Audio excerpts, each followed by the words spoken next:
Were you the lost child in your family? In dysfunctional families, the lost child is usually the one who hides under the table if there's any conflict, might even hide in the closet on occasion or bring a book in there to play by themselves. The lost child is usually uncomfortable expressing their needs or asserting themselves because they don't want to be a burden and it's kind of scary out there. It just doesn't feel safe to do so. The lost child might still end up blaming themselves during conflict, and often the lost child is very aware of their helplessness. If this sounds familiar, there are 6 things I would like to share with you that I think will really help you on your healing journey. Number 1 is focusing on a sense of safety. Now, I know this sounds like it might be really hard to do, but generally lost children grow up in a household where they really don't feel safe, whether it's physically or emotionally,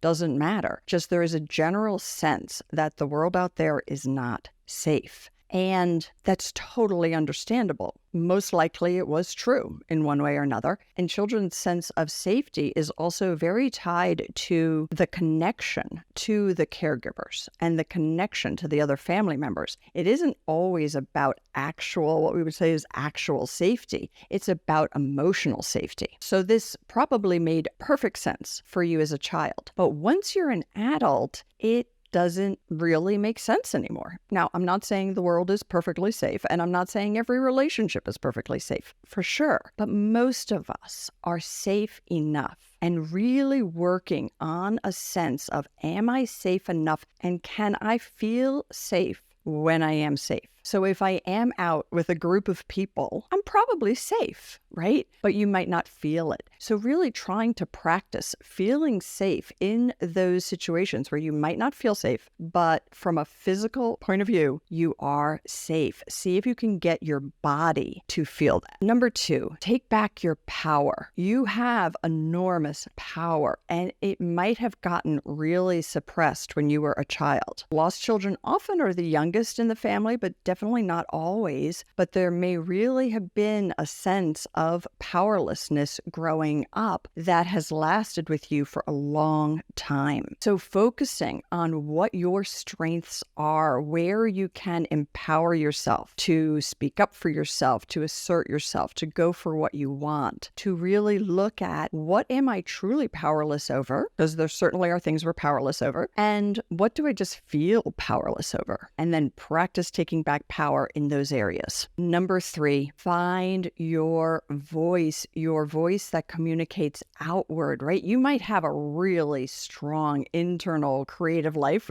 which I'm going to get to in a moment. You might have a great writing voice or singing, right? Or creating art. You might have a very strong voice in a number of areas, but you may squelch your voice when you are in relationships with others. So practicing speaking up for your wants and needs. You're allowed to have wants and needs. And maybe if you are just really beginning this journey, practice it in small ways. What do you want for dinner? Have an opinion, right? What would you like to do this weekend? Try to sort of gently exercise expressing your wants and needs. So number 4 is similar to finding your voice, but it's about really speaking up for yourself when there's conflict, okay? When we grow up in a situation with a lot of conflict, we tend to either be very avoidant of conflict or we jump right in, right? We're just sort of like, there's no middle ground. And most of us don't grow up in families where we learn to effectively and sort of calmly deal with conflict and differences. And all relationships have conflict and differences, all of them. So beginning to be more comfortable with conflict. I know that this is way easier said than done, but this also has to do with a sense of safety. So if conflict immediately makes you have an internal panic response, run away, right? That's your amygdala firing more strongly than it probably needs to. So a conflict at work is not something that you really need your amygdala to jump in, flood you with chemicals that make you want to run away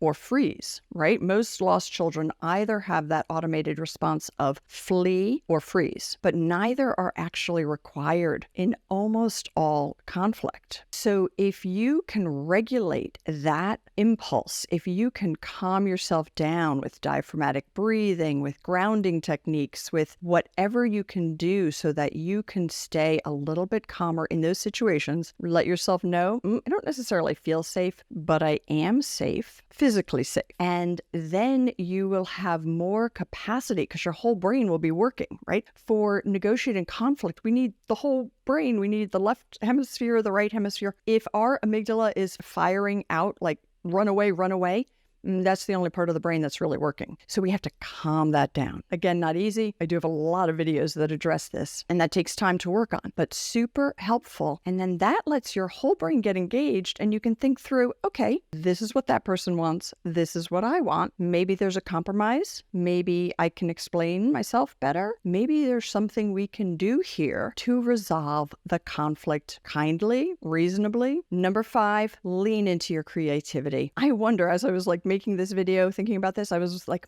I wonder how many artists were lost children. I bet it's a big number. So there's a natural tendency that if we learn to self-soothe ourselves by kind of withdrawing a little bit, staying away, going internally, we probably develop a huge creative life. And that's a wonderful thing. So celebrate that. Lean into it. And if you haven't done that, you're a lost child, but you really haven't done that, play. So important to play. Pick up some art supplies. It doesn't even matter if you're no good, right? Just let that part of yourself express itself. Gardening can be a artistic endeavor, right? Knitting. I mean, all sorts of things are creative and a wonderful way to enhance the strengths that you developed growing up the way you grew up. Which brings me to number 6, which is to celebrate all the strengths you've developed. Lost children usually are very gentle, very kind people. They never want to hurt anyone. So in the video I did on the dysfunctional family roles, which we can link here, I talk about how these roles integrate with each other, right? Or people take on a rigid role within the family. So the hero child is one who's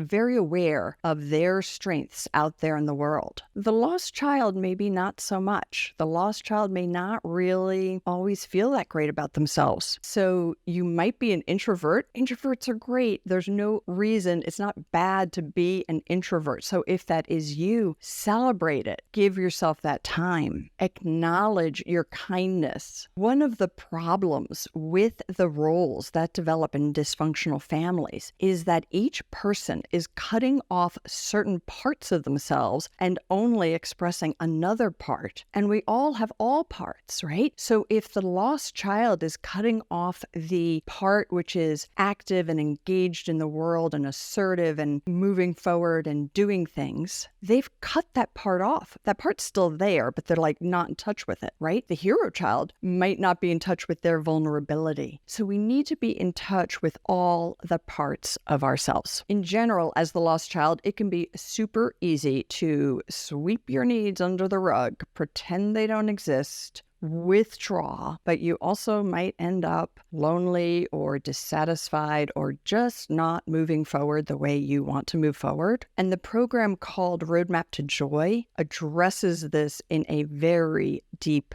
way. We go through your values, what's important to you, what your vision is for yourself. So it's creative. It fits there. And then we also go into how to be assertive, how to have good boundaries, how to take what you want to do and enact it in the world, how to develop that voice, right? I encourage you to dive deeper and discover who you really are outside of that box that you were put into in your childhood. The Roadmap to Joy program does just that, and I will link it below. Check it out. I'll see you there. And if you did enjoy this video, please do hit that like button, and I'll see you next week.